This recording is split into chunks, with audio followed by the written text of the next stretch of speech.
दो पल का साथ, पल दो पल का साथ,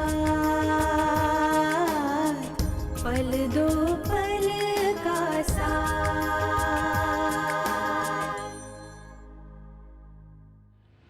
जिस तरह से आप इसे इसके कहने पर यहाँ लाए हो ना, उसी तरह से मेरे कहने पे आप इसे यहाँ से ले जाइए, क्योंकि इस घर में आपकी बेटी के लिए कोई जगह नहीं है।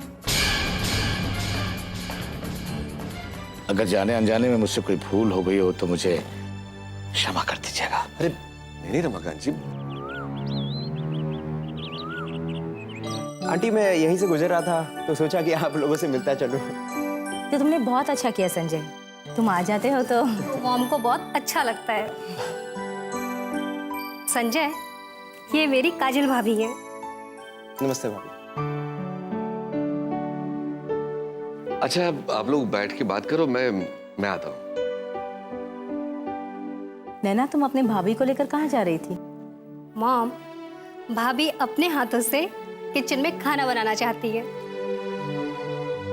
रामनारायण जी, बहू को अपने घर का किचन दिखा दो।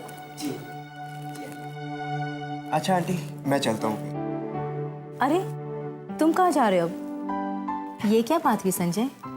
अभी तो आए हो और अभी जाने की बात कर रहे हो? नैना, संजय को अपना कमरा नहीं दिखाओगी? हाँ संजय, चलो मेरे कमरे में बैठ के ढेर सारी बातें करते हैं। नैना आई एम सॉरी, मैं फिर कभी आऊँगा तुम्हारे पास। एक्चुअली मुझे आज बहुत इंपॉर्टेंट काम है, तो तुम्हारा रूम मैं बाद में आके पक्का देखता हूँ, ठीक है? अच्छा आंटी मैं चलता हूँ। संजय इसी तरह से आते जाते रहेंगे। पक्का आंटी, ठीक है? पक्का। लेकिन अगली बार थोड़ा वक्त निकाल कर आना। श्योर, ठीक है। अच्छा आंटी। मॉम, संजय इतनी आसानी से बस में आने वाली चीज नहीं है। मेरी बेटी होकर इस तरह की बातें करती हो और इतनी जल्दी हिम्मत हार जाती हो। मैं जो कहती हूँ बस उसी तरह से करती जाओ, फिर देखो संजय तुम्हारी मुट्ठी में होगा। पर मॉम, ये तो तब पॉसिबल होगा जब मेरे और संजय के बीच से वो जया हटेगी। उफ।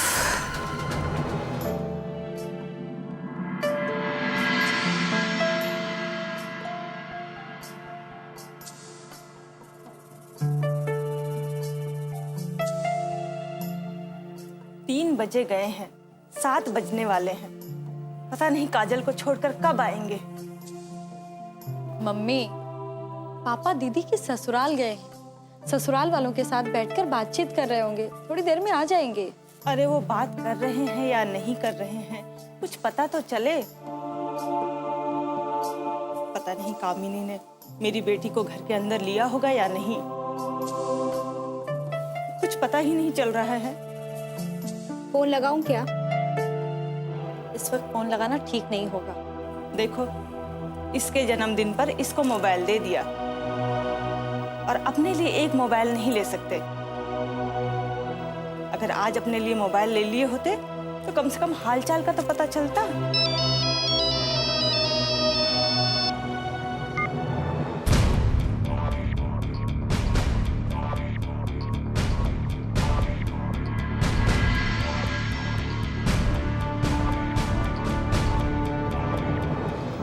हाँ बोलो संजय। जया मैं अभी अभी नैना के घर से आ रहा हूँ। क्या तुम काजल दीदी के घर गए थे? वहाँ सब कुछ ठीक तो है ना? हाँ जया, वहाँ के माहौल से तो लग रहा था सब ठीक ठाक है। और काजल दीदी किचन में जा रही थी खाना बनाने के लिए। अच्छा ये बताओ संजय, पापा वहाँ थे? नहीं नहीं, वो मेरे आने से पहले ही जा चुके थे। संजय, मम्मी बहुत परेशान थी कि पता नहीं वहाँ क्या हो रहा होगा क्या नहीं। मैं अभी ये न्यूज़ जाकर मम्मी को देती हूँ। मैं तुम्हें बाद में फोन करती हूँ, ठीक है? बाय।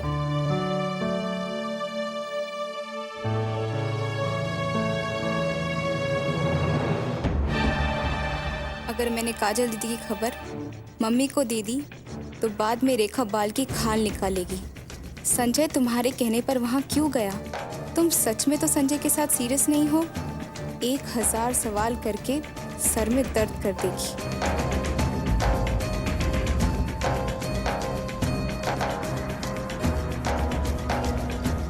तू किस सोच में पड़ गई जया? कुछ नहीं,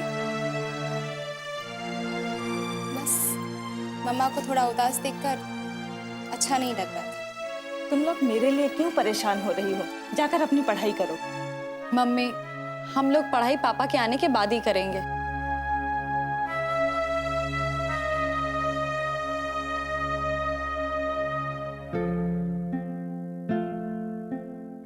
जय बेटी, जी पापा, एक गिलास पानी नहीं पिलाओगी? अभी लाती हूँ। अरे बैठो ना। अरे ओ, क्या हुआ वहां पर? प्यास के मारे जान निकल गई। बेटियों के घर पे ना तो कुछ खाया जाता है ना पिया जाता है। 4-5 घंटे अपनी प्यास को दबाकर बैठना पड़ा। लीजिए पानी। क्या जरूरत थी इतनी देर वहां बैठने की?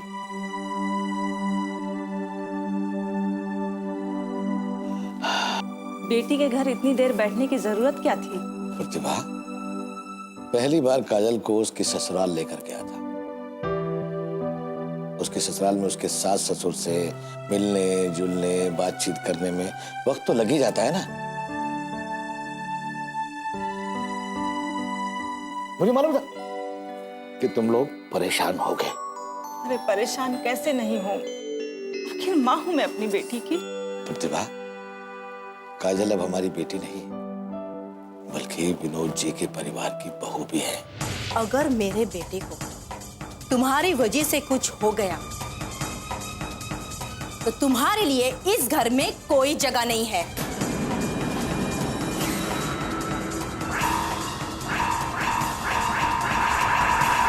पल दो पल का साथ।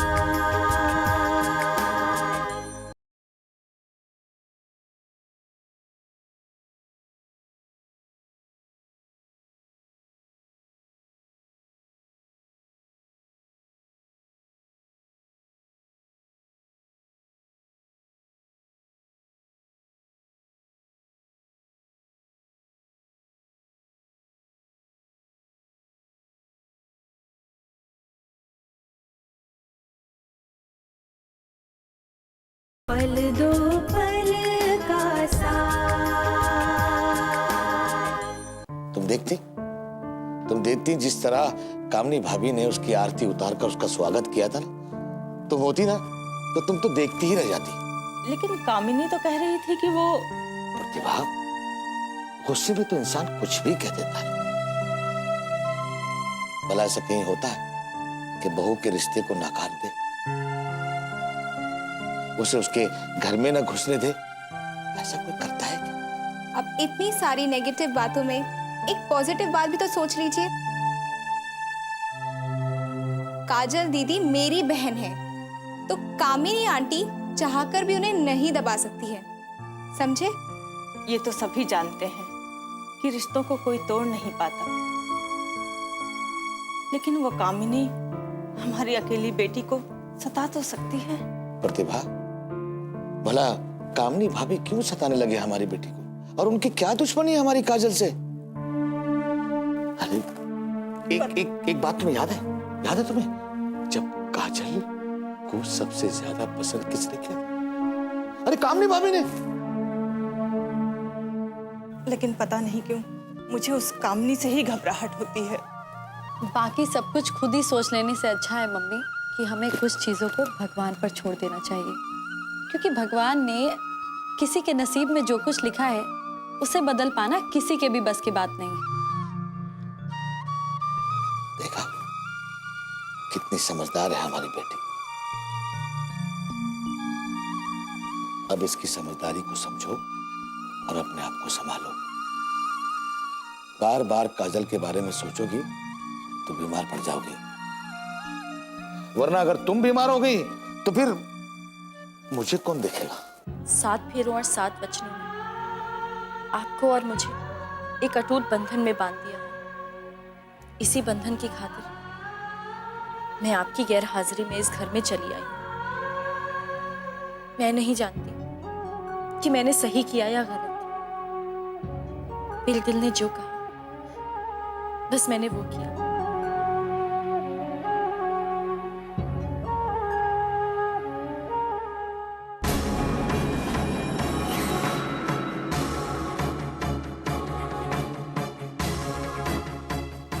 तुम अपने दिल के कहने से यहाँ नहीं आई हो काजल?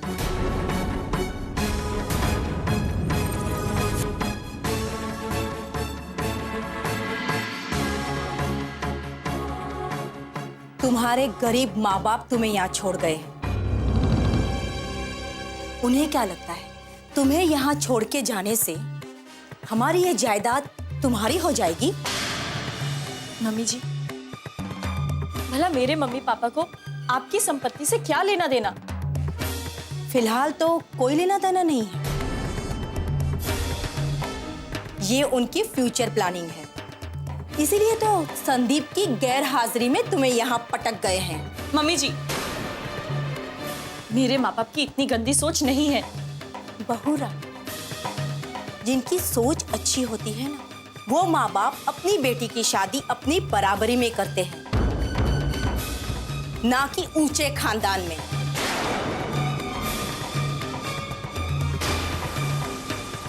ये आप कैसी बातें कर रही हैं मम्मी जी? तुम्हारी फैमिली की क्या बात है क्या नहीं, ये मुझे जानने की जरूरत नहीं है काजल। अगर मेरे बेटे को तुम्हारी वजह से कुछ हो गया तो तुम्हारे लिए इस घर में कोई जगह नहीं है।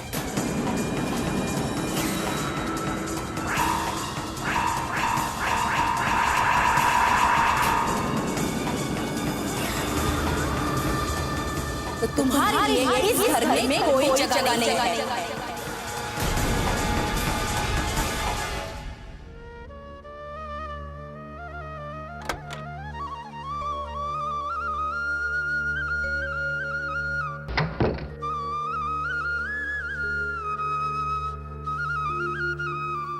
क्या बात है प्रतिभा, आज कपड़े वपड़े चेंज नहीं कर रही हो? और क्या हुआ, तुम इतनी उदास क्यों? पता नहीं क्यों मुझे ऐसा लग रहा है आपने जो काजल के बारे में कहा था वो सब झूठ था।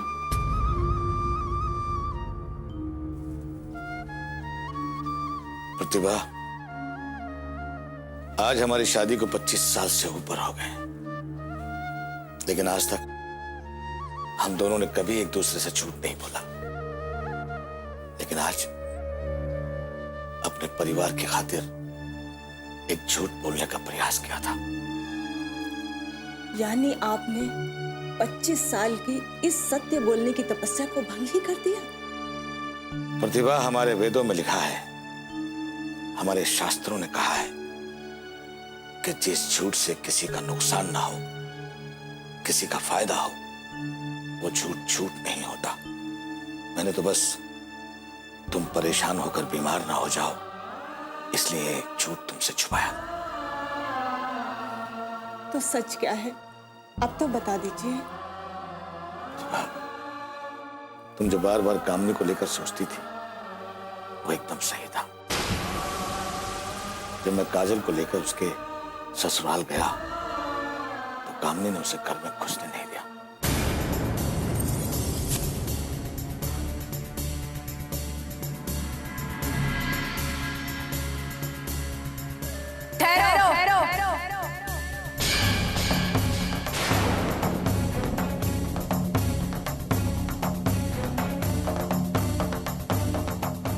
तुम हमारे इस घर में नहीं आ सकती।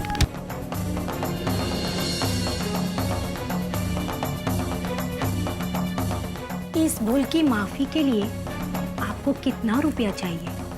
5 लाख, 10 लाख, जितना रुपया आपको चाहिए आपके मुंह पे मारने के लिए तैयार हूं मैं।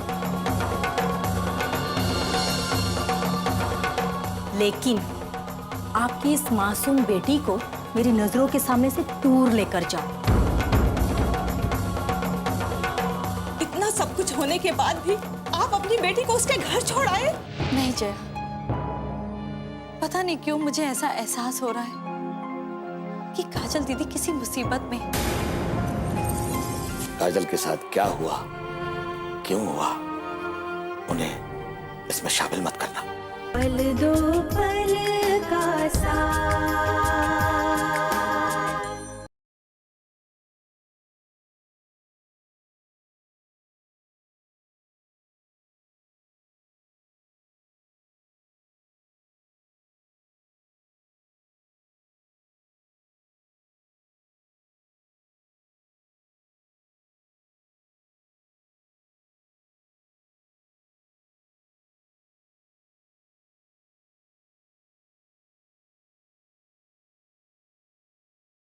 पल दो पल का साथ। प्रतिभा, विनोद जी बहुत सुलझे हुए और संस्कारिक व्यक्ति हैं। उनके रहते हुए हमें काजल की चिंता नहीं करनी चाहिए। देखिए जी, विनोद भाई साहब हमेशा तो अपनी काजल के पास नहीं रहेंगे ना। कामिनी उनकी पत्नी है, वो हमेशा उन्हें कैसे रोकेंगे? मुझे तो डर लग रहा है वो हमेशा हमारी बेटी को परेशान करती रहेगी और उसका जीना दुश्वार कर देगी। इतना आसान नहीं है प्रतिभा, इतना आसान नहीं है। इन हालात के बाद तो मैं भी अपनी बेटी को वहां नहीं छोड़ता, लेकिन जब मैंने काजल की आंखों में आत्मविश्वास देखा ना, तो मैं उसे वहां छोड़ आया। और देख लेना प्रतिभा, हमारी काजल हर परिस्थिति का सामना करेगी। एक छोटी सी विनती है तुमसे। मुझसे क्या विनती है? यही कि तुम काजल को लेकर इतना परेशान मत होना कि तुम्हारी वजह से हम सबको परेशान होना पड़े। और एक बात और, हमारी दोनों बेटियां कॉलेज में पढ़ती हैं। काजल के साथ क्या हुआ, क्यों हुआ, उन्हें इसमें शामिल मत करना, नहीं तो तुम जानती हो हमारी बेटी का भविष्य बर्बाद हो जाएगा।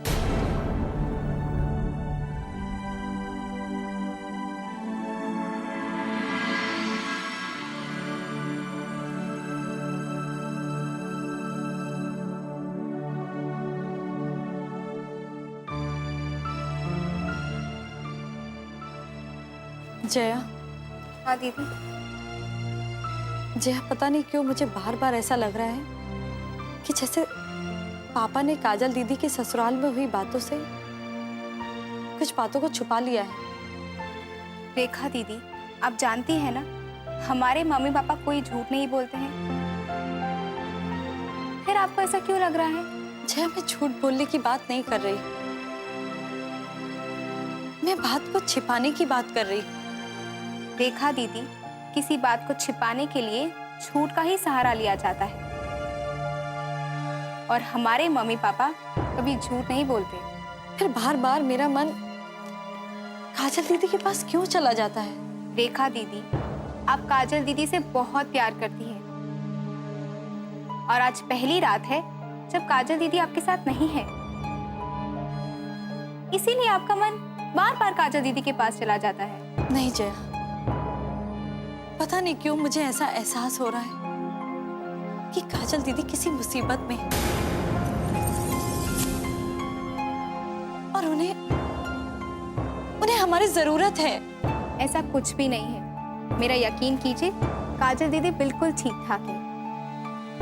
ये खबर तुम्हें संजय ने दी? हाँ, क्योंकि काजल दीदी को लेकर मैं भी थोड़ी परेशान थी, इसीलिए मैंने संजय से रिक्वेस्ट की कि वो काजल दीदी के यहाँ जाकर आए। उस वक्त उसी का ही फोन आया था और उसने कहा काजल दीदी अपने ससुराल में बिल्कुल ठीक ठाक है। थैंक यू जया, तुमने ये बात बताकर मेरे मन के बोझ को हल्का कर दिया है। रेखा दीदी, ये थैंक्स मुझे नहीं, संजय को मिलना चाहिए। आप संजय से कुछ मत कहिए, मैं इसे सब कुछ समझा दूंगी। नीलिमा, मैं इसे सिर्फ इतना ही समझाना चाहता हूँ कि कॉलेज की दोस्ती कॉलेज कैंपस तक ही ठीक है। कॉलेज कैंपस के बाहर उसे घर तक लाना अच्छी बात नहीं है। अरे आप कैसी बातें कर रहे हैं तिवारी जी? कॉलेज में तो आप भी रहे हैं आपके भी कई दोस्त होंगे। मैं भी थी, मेरी भी कई सहेलियां मेरे घर पे आती हैं। मैं भी अपनी सहेलियों के घर जाती हूँ। लेकिन वो सब तुम्हारी सहेलियां थी नीलिमा, सब लड़कियां थी। कॉलेज में तुम लड़कों को भी जानती होगी, उसमें से कुछ लड़के तुम्हारे दोस्त भी रहे होंगे। लेकिन क्या वो सब तुम्हारे घर आते थे या तुम किसी भी लड़के के घर जाती थी? लड़के तो मेरे दोस्त नहीं थे, मगर तिवारी जी, आज का जमाना बदल गया है, बच्चे एडवांस हो गए हैं। इसी बात का तो मुझे डर लगा रहता है नीलिमा। हमारे समय में बच्चे कुछ भी करने से पहले एक बार अपने घर परिवार के बारे में जरूर सोचते थे, लेकिन आज के बच्चे इसकी परवाह नहीं करते और बिना सोचे समझे कोई भी स्टेप उठा लेते हैं, जिसका परिणाम अच्छा नहीं होता। अरे हमारा बेटा ऐसा कुछ नहीं करेगा। तुम्हारा बेटा ऐसा कुछ ना करे, इसलिए मैं इसे समझा रहा हूं। इसे कहो कि फोन पर देर देर तक जया से बात करना और जया के लिए कामिनी के घर आना जाना छोड़ दे और अपनी पढ़ाई पर ध्यान दे। बेटा, पापा जैसे कह रहे हैं तुम वैसे ही करोगे ना? जी मम्मी। चलो ठीक है, अब तुम सो जाओ और हम भी चलते हैं। जी।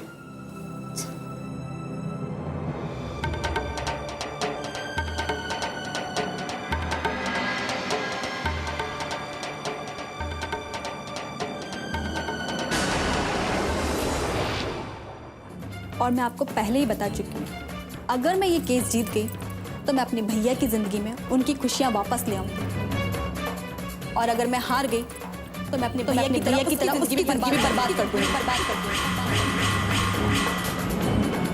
रमाकांत जी, संदीप की पेशी है कोर्ट में, वहां जो भी करेगा वो वकील करेगा या जज। आप वहां पर आकर क्या करेंगे?